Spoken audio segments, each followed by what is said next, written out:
Meurtre à Ivanj, l'assassin présumé sous MD à Tiafa.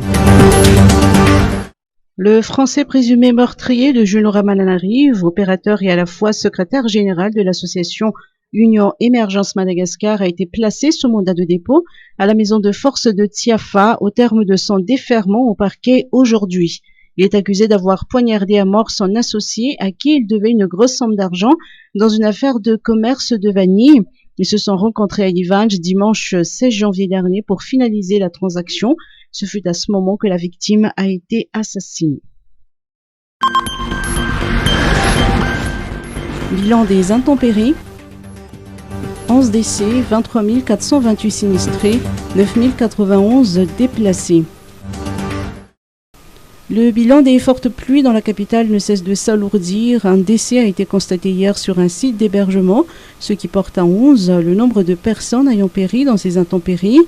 Le bilan provisoire du Bureau national de gestion des risques et des catastrophes fait également état de 23 428 personnes sinistrées, issues de 4 827 ménages de la capitale et ses périphéries. 9 091 personnes ont été déplacées et réparties sur 21 sites d'accueil. Par ailleurs, le BNGRC dénombre 11 maisons détruites et 3 497 cases et maisons inondées. Météo. La dépression à 700 km nord-est du pays.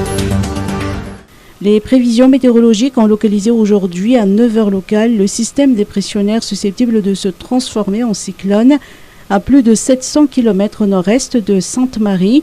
Sur sa trajectoire, il devrait toucher les côtes nord-est du pays. À titre de prévention et de préparation du mauvais temps, un avis d'alerte verte ou avis d'avertissement a été lancé pour Antala et les régions Analanzrouf et Yatsnanan. Les pêcheurs opérant au large des côtes des régions Sofia, Diana, Analanzrouf et Yatsnanan sont priés de suspendre leurs activités. Le service météorologique rappelle que la couleur verte est annoncée 5 à 2 jours avant l'arrivée probable d'un cyclone localisé dans les parages.